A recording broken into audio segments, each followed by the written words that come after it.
audio? Good. Cool. You are good to go. Cool. All right, man. Well, hey, good morning, everybody.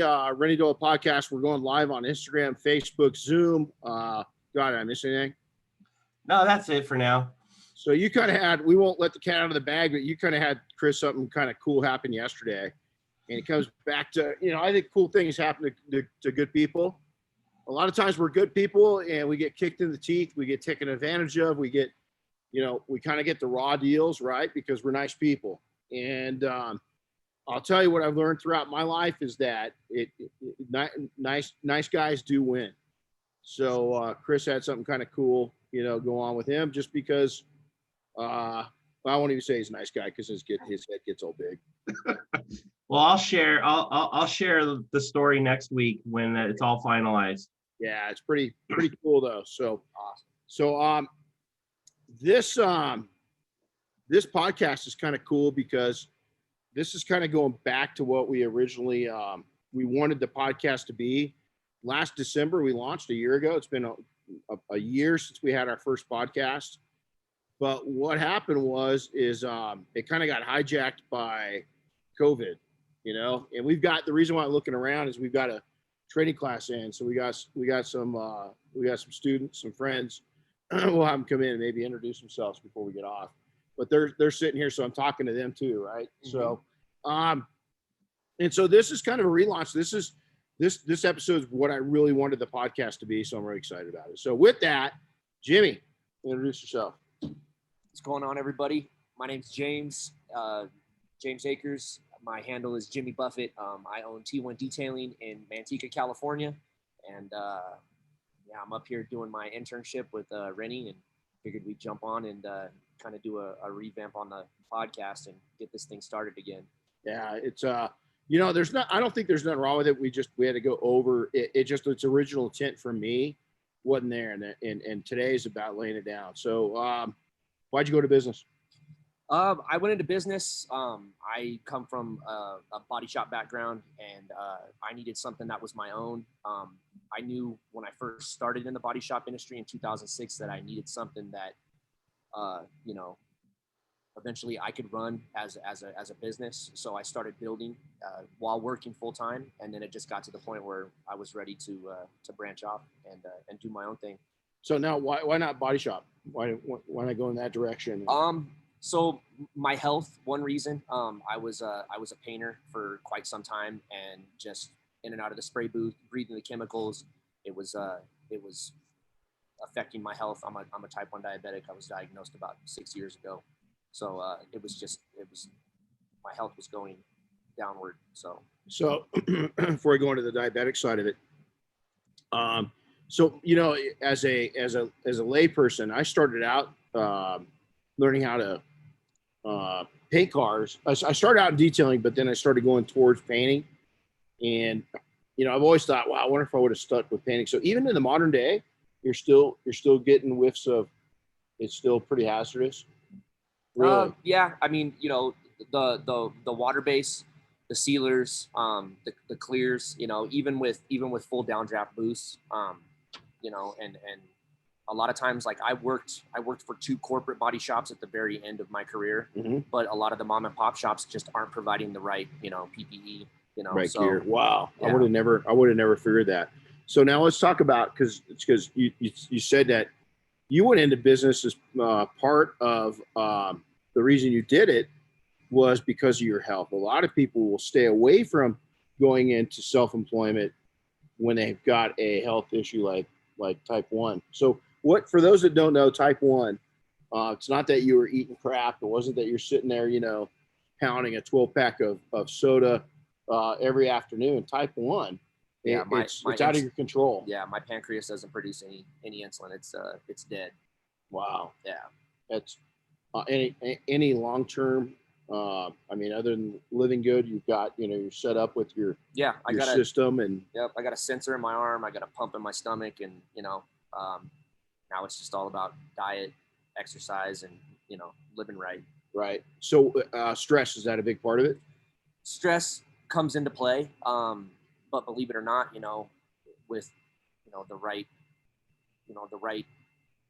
diet and the way that you run your business on, the stress really isn't as bad as you would think. Got you.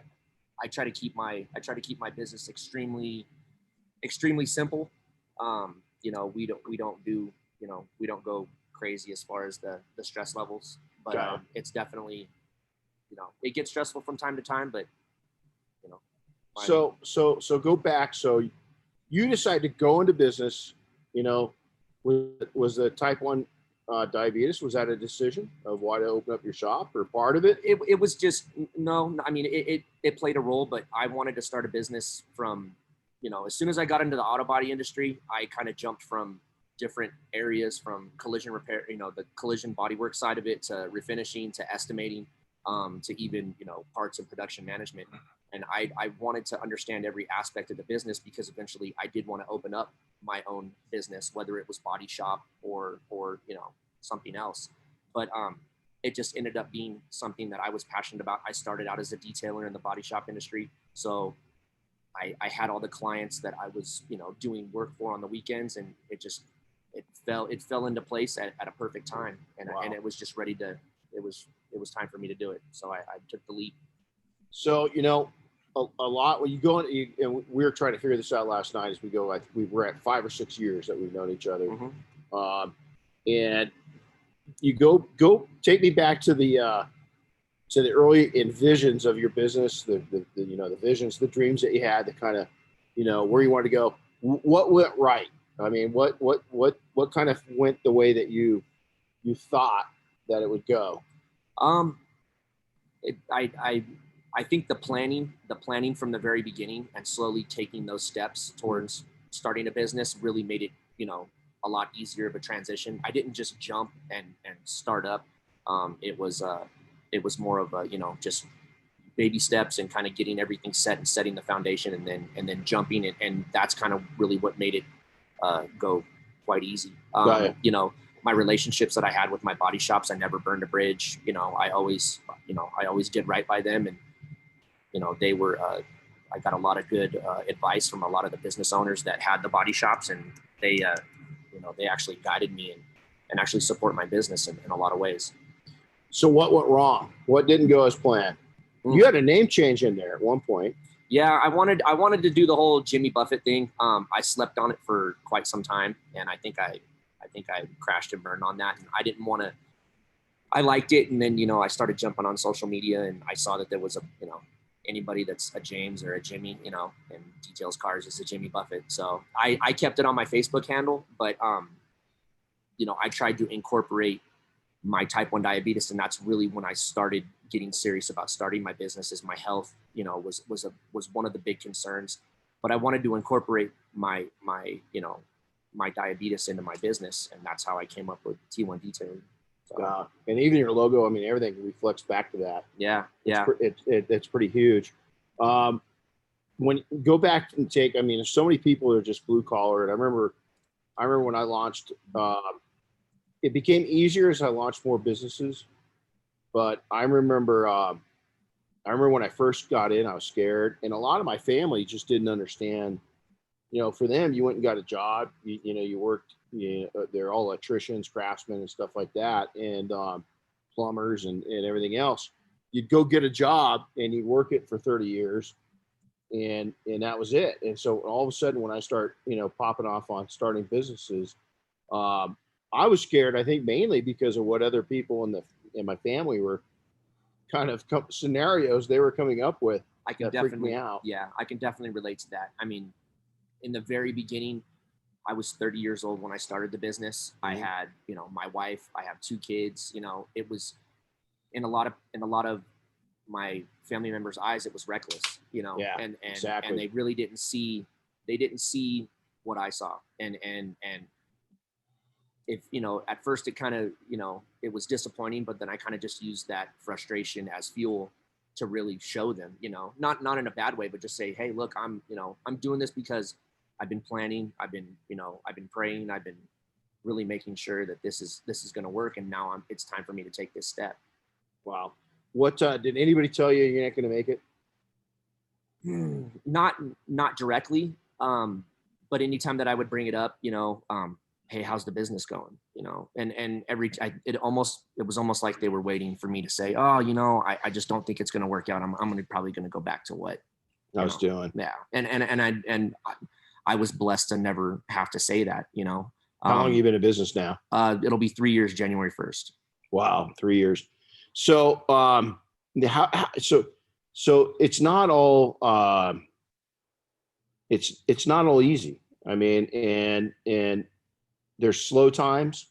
There's times when you get unexpected bills and expenses and everything else. You've got a lot of things in motion in your life. Anytime you got kids, right? There's a lot of things in motion. So how do you keep yourself kind of just like balanced and on the ground and because 3 years, you're still in your freshman year, you're still new.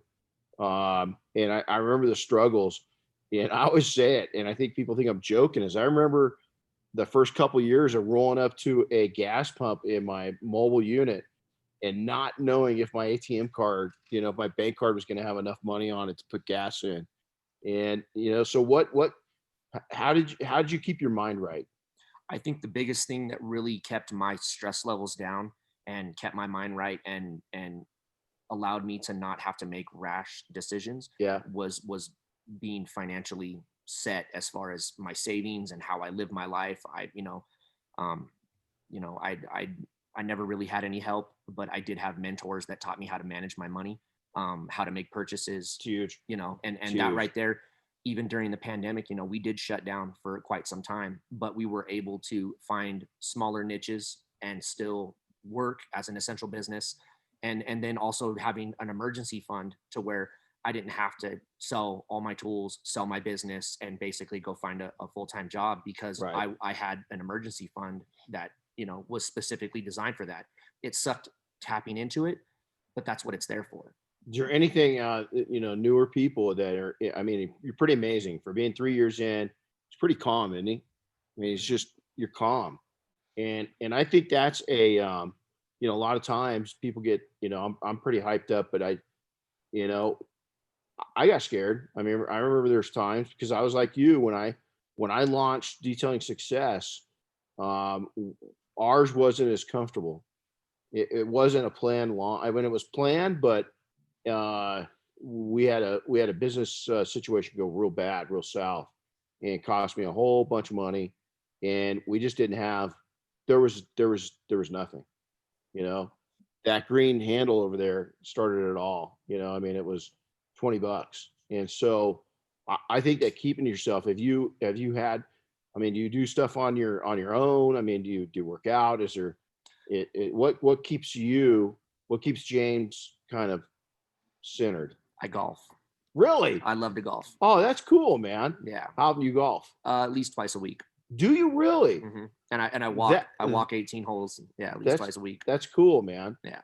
It's funny because I love taking our dogs out for walks, and I come back from a simple walk with your dog, and it's unreal. I suck at golf, by the way. I love golf. I don't golf enough to be good, and then I'm competitive. And the last time I picked it up, I went ahead and bought new clubs again. Started to get into it. I came home, and then 2 of the clubs were bent because I'd thrown a fit. I was pissed off, man. I was not happy, and it was more about me, just sucking. And I mean, but you got to put time into it, right? And I think so. What's your handicap? What I mean, you 10. Holy shit! Okay, wow. Yeah, So I golf with a lot of my old. Now you're just bragging. Yeah, a lot of my old employers. They're older gentlemen, and I think that's one of the things. When I first started golfing, it wasn't. It was wasn't kind of pretty. Yeah, it was. Yeah. It was frustrating, but now I think that's kind of my center. As far as even how I handle my business is just because you mess up on one hole doesn't mean that it's going to carry on to the next. So, that's kind of just step by step, not looking at the whole mountain, just right in front of you. Okay. So go back, let's say what went wrong in your startup? Did something just not go as planned? You had a name switch in there. That was pretty early on. My shop is in California. So, dealing with my building, the county and, the proper permits and things like that. kind of threw me for a loop. I thought it was going to be a little bit easier, but You mean to say that California is difficult? yeah, a little bit, Yeah. but there were a few other detail shops in my area that were kind of just fly by night, not running, in the way of the radar. They were, kind of ducking and dodging, doing things properly, and I didn't want to do that. I felt like if I started it out like that, it was going to stay like that. Wow, and I smart didn't. man. And I had, I had the money saved. I had been saving and talking with my wife about it and wanting to make this jump, and we wanted to make sure that we had everything set up to where, like I said, the transition, was really easy. But we face challenges all the time. Sometimes we have slow weeks, but I mean, that's kind of the time where, I spend time with my family and Enjoy it. yeah, exactly. Enjoy it Yeah. instead of stressing out about it. So a lot of people, so you've put yourself in a good financial position. I started out in both. It's funny because when I first started out, I was just a poor kid, right? And I just did it because it was there, and I loved planes and I loved cars, and then my grandma I wanted to get my grandma and my mom off food stamps, but I didn't know that you had to have money to make it, so it didn't matter, back 22 years ago when everything went south, and I'm starting this thing up. Different story. It was the first time in my life that I really had been. I was behind an 8 ball, and so maybe speak for a second to those that maybe aren't haven't done as well as you. What was your drives financially? Kind of what was the principles?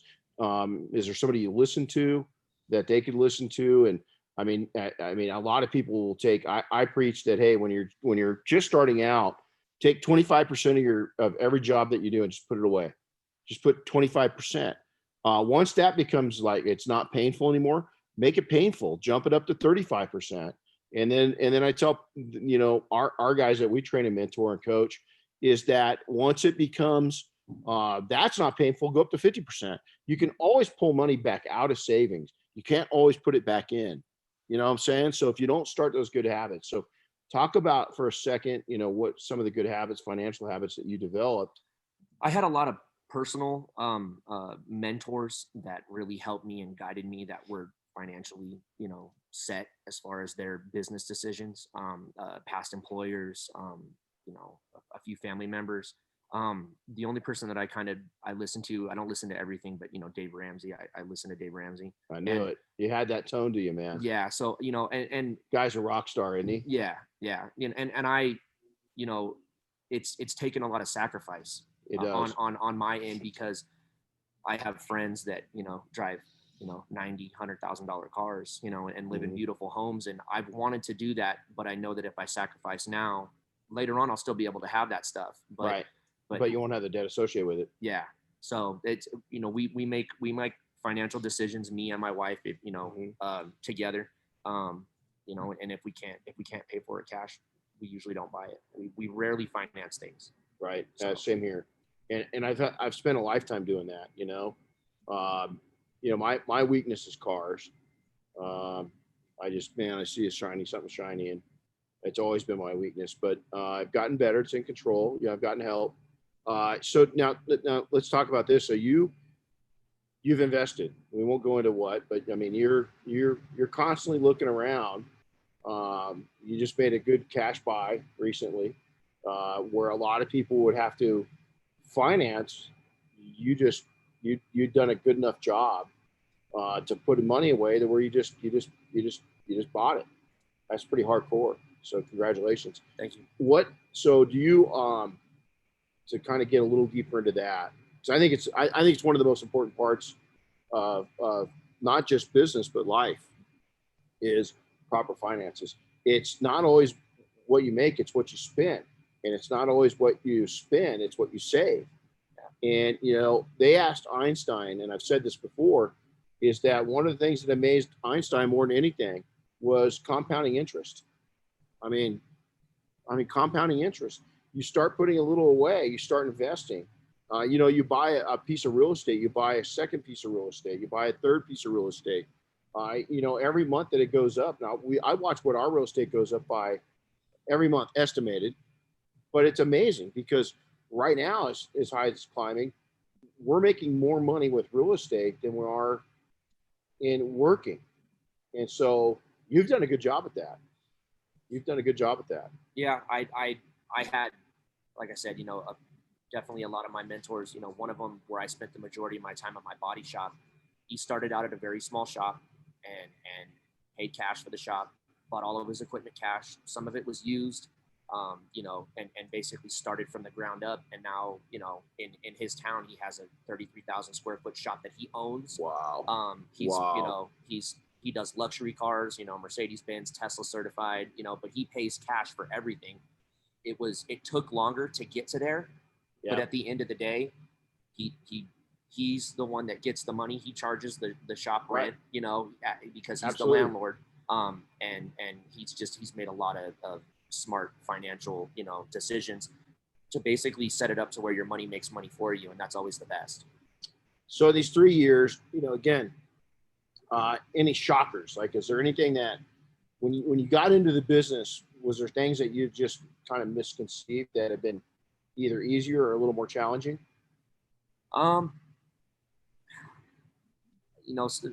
It's kind of day by day.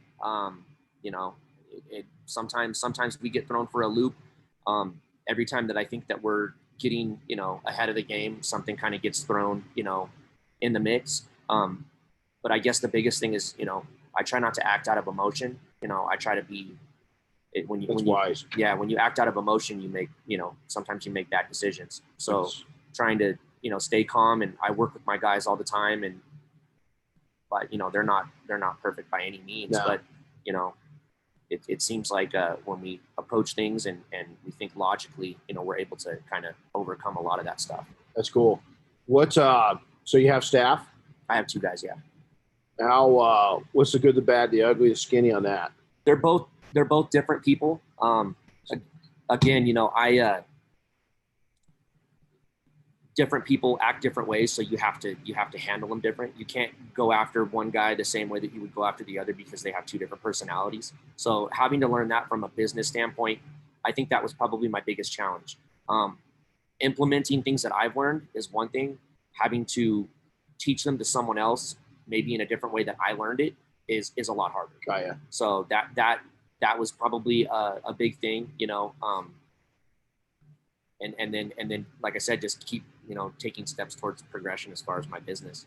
So let's talk. You've got a staff member. Yep, Chris. Real quick, you talk about having 2 staff members, but a little bit of fun here, Jimmy. I know you guys got one other staff member on board there. That's pretty it. fun. Who the heck is Benny? Benny is my 10-year-old umbrella cockatoo, and he's I got him about a year ago. I've known him for a lot longer. He was at my buddy's mechanic shop, but he was struggling really bad, and he was super stressed out, and he was not doing well. So I picked him up from my buddy, and he's been at my shop ever since. And it's crazy to see some of the clients that I get that are super grumpy, and they walk in, and all of a sudden, Benny's right there at the front door, and he says hello, and all of a sudden I can't even get them to come out and look at their car because they just want to hang out with the bird. So you got to tell the story. Last night he showed me some video, and Benny's pretty protective over you. So your wife is coming into the living room. Yeah. And you tell him. Yeah, we're bonded. That's my guy. I mean, he comes with me everywhere on my mobile unit. He drives around back and forth from the house to the shop. But yeah, he does not like my wife. He's extremely protective over me, and he'll all I got to do is say get him, and he'll go after my wife or my kids. And yeah, I keep him on a short leash just because he is a bigger bird, and I wouldn't want nothing to happen. But yeah, I call him my bird dog, because he's like a dog. And so now if you're not around, is he cool with your wife then? My wife has called me multiple times, and we were actually talking about this yesterday, and she was like, I don't know what kind of noise your bird's making right now, but it sounds like he's dying. Really? Yeah, he's a drama queen. If you're not paying attention to him, he is not happy. Really? But when he's at the shop with me, he's good. But he's starved for attention. He's like having a narcissistic 3-year-old. Wow. So you got to say too, this he's telling us about yesterday. that one of your buddy's dogs comes in and is kind of throwing a fit. What's Benny do to him? Yeah, he barks right back. Yeah, my buddy had a dog and brought it into the shop, and the dog's barking at Benny. And then the dog goes away, and we still hear barking, and we look over, and Benny's like literally barking back at the dog. But he mirrors everything. Like he's just he talks all the time. He's got us into some trouble sometimes. We've had some pretty good looking clients come into the shop, and he'll whistle at them, and they think that it's us, you know, and I literally have to go, hey, I'm sorry, it's my bird. You know? Yeah, good excuse, man. Yeah. Look at these guys are all looking up where to buy birds at now, you know, so they can blame it on them instead of it's my bird. He's he's destroyed a little equipment too, right? So yeah, my Roop S15, I actually just had to send that back into Roop S to get fixed. He can get out of his cage if you don't lock it correctly, and one of my guys leaving the shop didn't lock it correctly, and he got out and had a heyday while we were gone and destroyed my Roop S15. How the heck does a bird destroy a Roop S15? What do you do to it? The cord, the trigger, the handle. I mean, just completely. My little Metrovac, my little mini blaster, destroyed that. My extractor hose. He destroyed my extractor hose. Wow. Yeah. That's unreal, man. So, and those, I mean, they've got a serious lifespan. About 60 years if you take care of them. Really? Yeah. So he'll probably be outliving me. Wow. Yeah. That's pretty cool. I mean, that's unreal. So if you had to take in, we're gonna throw you in front of a moving bus because we didn't practice this. So somebody's listening right now. They're starting out. A lot of people, and I want you to listen to this. A lot of people they go in. I understand going into into business as survival. I really do. But when you go into that situation, you put yourself in a really stressful situation. And so you got to be really careful of being real with you. For the first 3 years, man, I worked part-time during the wintertime, you know, just I didn't want to take away from savings. I didn't want to hurt ourselves, damage ourselves financially. But a lot of people don't think that way. If you had to talk to somebody, they're new in business, they're struggling a little bit, and you just have, 5 minutes with them to give them a message, what would that message be? For a slow time, find a niche and hone in on it and just solely focus on that, especially if you don't have a safety net, and you're just starting out, find something that you can do in any kind of weather and do that. It could not even, it could be on a completely different, line of work. Right. But, well, for instance, that's a great point because we took in the early days, we figured out real quick that all the storefronts and gas stations needed to be pressure washed. And so those first few winters, really year round, every month we'd go in and do all the pressure wash. We had all the equipment and it made sense. And then at some point it didn't make sense anymore, but it was income. I didn't have to go work out, for somebody else. I was still building up my own reputation. So niche wise, do you mind sharing with us what's kind of your niche? What for wintertime? I mean, I do, just recently, we got into the film game about a year ago, actually right before the pandemic hit. That was something that I could offer because we do a lot of body shops. So our body shops kind of keep us busy throughout the year. Mm-hmm. It gets hectic in the summertime because now we have tending to our body shops and then also our regular clientele. We still have a lot of clientele during the winter, mm-hmm. but it's that's one of the things is we built up a relationship in our community with, like I said, with our body shops. We do a few first responder vehicles in the winter times. Yeah. Maintenance is with our hot rods. We get a lot of car show guys. It kind of sucked this year because of all the car shows being canceled, but we have a good relationship with a lot of hot rod guys that restore hot rods and buy and sell them. So we can bring those cars in and work on them for, 4 or 5 days. And it allows me to cover my overhead, pay my guys, make some money. I'm not killing it the way I would during the summertime, but I don't have to go out and flip burgers, which You're not digging through your savings. Yeah, exactly. So hey, it's something that I always kind of share. I'd love to get your input because you're super financially responsible. People always ask me, hey man, I want to get into a shop. What should I do?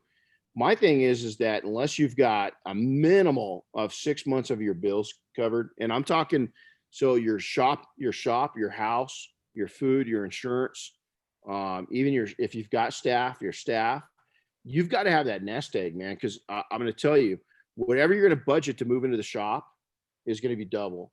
You're gonna go through double, and then those slow times, because once you go from mobile to a fixed operation, those fixed costs don't go away. They're there. And so I really tell people a year savings would even be more ideal, because that way you're just not stressed out. So would you go with that? I mean, Oh yeah, for sure. I mean, at least a year. My rule is I have a year of finances to basically run my entire business, everything at idle, and then my personal life.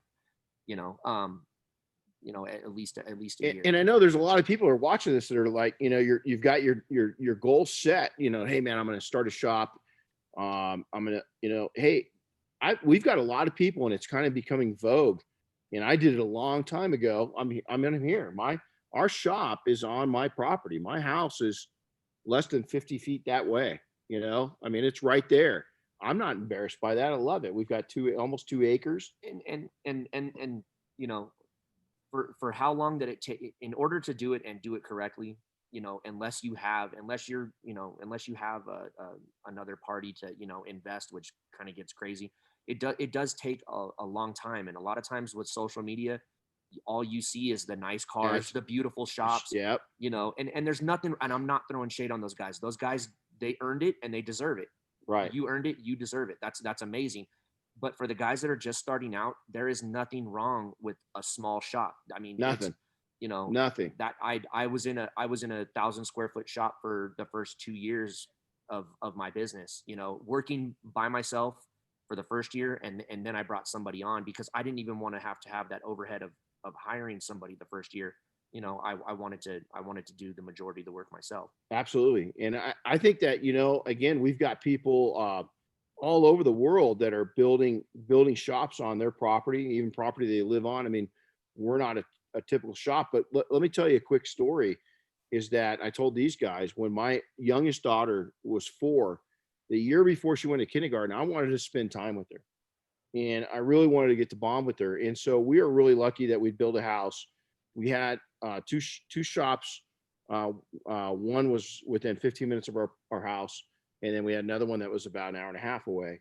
And that year before she went to kindergarten, I decided to work out and do all the high-end work just out of my home shop so I could be with my daughter. Matter of fact, the Chevelle, and there's a tie-in to the Chevelle of why we're here.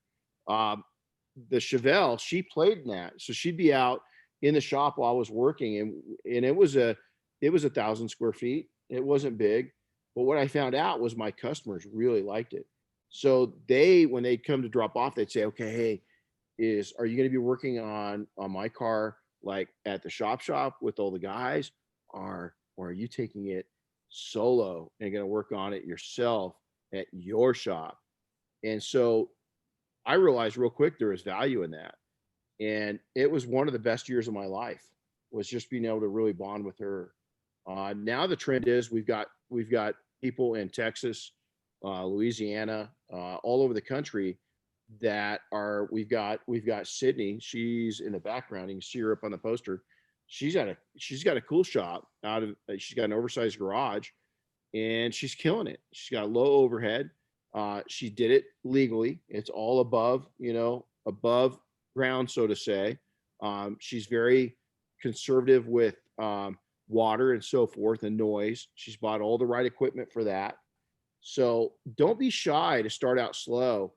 And so many people during COVID, when the slowdown happened, I can't tell you how many people that reached out to me that are seasoned veterans that 2 weeks in, we're in trouble. We're in financial trouble. And to me, they shouldn't have been in finance. 2 months later, we shouldn't have been having that conversation. 6 months later, okay, I can see that, but not seasoned seasoned professionals. You shouldn't be hearing those kind of complaints from those guys. They should have been set up a lot better. So before you go in, we're not pissing on your plans, but I'll tell you, you got to have long-term thinking and short-term thinking. And if you're just going to jump into a shop without having adequate funding to back you up, you're rolling the dice that it could cost you. And so be real careful with that. So tie into the Chevelle is I wanted to have it. We were going to have it on that side of the table, but I actually restored one of these when I was doing body work and paint. And I used to have my son come to the shop all the time and help me around the car when we weren't, that's cool. Spraying primer, huffing Bondo dust. But yeah, he's a sucker for hot rods. Yeah, so I got some photos. Sends me a picture last night, of his son in a Chevelle, and that was a complete color change. Yeah. Yep. So it started out canary yellow. Yep. And then Marina blue, cool color, original color. Mm-hmm. So, hey, Chris, anything else you want to lay down with these guys before we take a couple questions, and we're gonna start burning and churning. Let's do it. I want to circle back on the T1 auto detailing or detailing, how you incorporated that into your business, how you kind of embrace it. And I know that you have like a fun story with Augie, which is that's way Gates. Cool. Yeah, you got Levi Gates. Yeah, Levi Gates' son. That's right. My mind was going blank for a second. But tell us a little bit about that, a little bit of that connection you have with him. So I came up with T1 detailing. It was probably 2 months before I came up here for training. Yeah. And I basically sat down for 2 or 3 nights and wanted to find something that was my own. And I had actually been going through my mail, because of my diabetes, my healthcare, I have to have really good healthcare. And they had different tiers, they had tier 1, tier 2, tier 3, as far as, different styles of healthcare and what they cover. And all of a sudden it kind of just clicked, T1D, type 1 diabetic, but it's, in the long way that you say, is tier 1 detailing. Tier 1 is usually, it's the highest, it's the highest healthcare that you can get. It's the most expensive, but it covers the most, and that's how we kind of incorporated that. Cool. And then, our blue logo is the international symbol for type 1 diabetes. So, in order, to be able to incorporate all that together was awesome. And me and my buddy Sean Sepulveda had actually taken a trip down to Monterey to see the guys while they were out there at the McCall event. And Levi actually approached me out of the middle of nowhere and was like, I like your your company name. And I was starstruck, because Levi's a superstar, and we really got on an awesome conversation about how his son was diagnosed with juvenile type 1 diabetes, and it hit home for me because I got it 6 years ago, but my sister got it when I was very young and when she was very young. And type 1 diabetes doesn't just change, especially from a kid's perspective. It doesn't just change your life; it changes your parents' lives. I mean, it's a whole. It's huge. And to be able to have that kind of a conversation with Levi, it just I knew at that point that I made a really good decision by coming up with that name. In the month of November, it's Diabetes Awareness Month. I mean, we do the Junior Diabetic Relief Fund. We go on the jogs and the walks. We're very involved with the Diabetic Youth Foundation. That's our thing. But I found out about Augie, Levi's son, and I was able to actually order myself a Rag Company hat. And I told him the only way that I would get the hat is if I could have Augie sign it. And I actually have a Rag Company hat signed by the coolest type 1 diabetic in all of Idaho. So is that cool or what, man? Yeah. It was such a cool story. So hey, man, I it's funny because you've got such a great attitude, and a lot of people, it's altered your life with the type 1 diabetes, but yet you've taken and made some pretty tasty lemonade out of some situations that people would be down on. And I think this is really encouraging for a lot of people. Just we go through life and the littlest issue is an issue, and it's really not. It's really not. And I think the message that I get from you every time I'm around you is this dude's a really deep thinker, and he's calm, he's collected, and he really makes things about other people. And I just really admire that about you. I'm really proud of you, really proud of you to see where you've come in 3 years. And then to watch where you've come from back when, you're 20, in your mid 20s when we met, and just to see how you've matured. So I think that, if you're young and you're going hard, this is a good example of a lot of things done right. And I think that you're going to learn a lot from Jimmy and watching him. How do people follow you on social media? Social media, Facebook, it's Jimmy Buffett. Instagram, it's T1 Detailing. I also have a Jimmy Buffett, Instagram, but that's more of just my personal stuff. That's about it. Cool. Yeah. Well, hey guys, Chris, we're gonna get these guys busy. Normally I take some questions, but we're gonna bow out of here. So hey everybody, thanks. If you enjoyed this episode, A, reach out to this guy and thank him. Then B, give us a thumbs up. C, share it. But most importantly, recommend it. So this is something that I really wanted to go into. It's kind of called our blue collar sessions. It's just people that are standing up, that are doing it with their hands, and they're doing it right, and slowly over time, they're going to turn their lives into a pretty financial successful life. So again, it's my pleasure to have you, bud. I sure appreciate it, man. Definitely. So, hey guys, take care of yourselves. Stay healthy. Thanks for tuning in, and Chris, get to work.